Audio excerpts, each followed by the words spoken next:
आज की कहानी है रेलवे ट्रैक के पास कब्रिस्तान। कब्रिस्तान पे से मैं कैसे बचा, तो चलो कहानी की शुरुआत करते हैं। उसी में आप सभी को पता चलेगा। ये बात सन 2000 की है, जब मैं और राहुल अपने गांव घूमने जा रहे थे। मेरे गले में एक कैमरा भी था। जिस ट्रेन का रिजर्वेशन बना हुआ था वो ट्रेन प्लेटफॉर्म पर लगी हुई थी। मैं कैमरा बंद करके अपने बोगी के पास जाता हूँ। अपने बोगी के अंदर चले जाते हैं और अपने अपने सीट पर जाके बैठ जाते हैं। कुछ ही समय में ट्रेन का चलना भी शुरू हो जाता है। हमें अपने सीट पर बैठे बैठे शाम हो जाता है। तब कुछ समय बाद ट्रेन एक सुनसान रेलवे स्टेशन पे रुकता है। उस समय लगभग अंधेरा हो ही चुका था। मैं अपना कैमरा चालू कर लिया था। मुझे बाहर एक नल दिखाई दे रहा था उस स्टेशन पे। मैं पानी पीने के लिए उस नल के पास ट्रेन से उतरकर चला जाता हूँ। मैं राहुल को बोलता हूँ चले क्या नीचे घूमने के लिए, लेकिन राहुल मुझे बाहर जाने के लिए मना कर देता है। राहुल अंदर ही बैठा रहता है। मैं पानी पीकर सामने देखता हूँ तो मुझे एक कब्रिस्तान दिखाई देता है। मैंने पहले कभी कब्रिस्तान नहीं देखा था, तो मैंने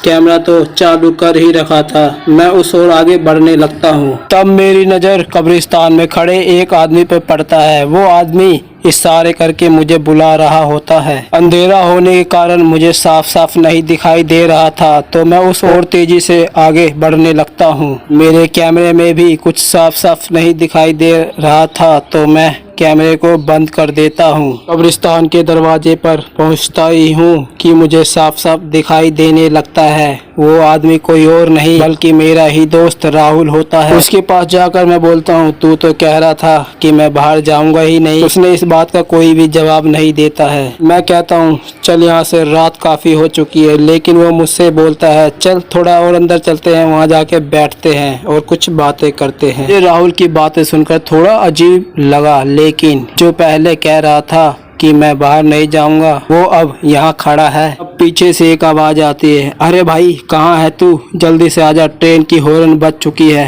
मेरा ध्यान बिल्कुल भी उस आवाज पर नहीं जाता है। दूसरी बार फिर से मेरा नाम लेकर वो पुकारता है। मैं उठकर उस आवाज की तरफ जाता हूँ। तब मेरी नजर स्टेशन पे खड़े राहुल पे पड़ता है। मैं ये सब देखकर थोड़ा कंफ्यूज हो जाता हूँ। यहाँ भी राहुल, वहाँ भी राहुल। पीछे घूमता हूँ और अपने पास खड़े राहुल के पैरों को देखता हूँ तो उसके पैर उल्टे होते हैं। मैं समझ जाता हूँ ये कोई छलावा है। मैं वहाँ से उल्टे पांव भागता हूँ। हमारी ट्रेन जब तक धीरे धीरे चलने लगती है, जब तक हम ट्रेन के पास पहुँचते हैं ट्रेन स्टेशन से निकल चुका होता है। राहुल ट्रेन के दरवाजे पर खड़े होकर मेरी ओर हाथ बढ़ाए रहता है। मैं उसका हाथ पकड़ने ही वाला होता हूँ कि राहुल मुझे बोलता है भाई जल्दी कर, छलावा तेरे पीछे ही भाग रहा है। ये सब सुन के बहुत ज्यादा डर जाता हूँ मैं। अब पीछे पीछे भागते भागते वो मेरे बराबर भागने लगता है। मैं अपने बराबर देखकर मैं अपनी स्पीड और बढ़ा लेता हूँ और राहुल का हाथ पकड़ के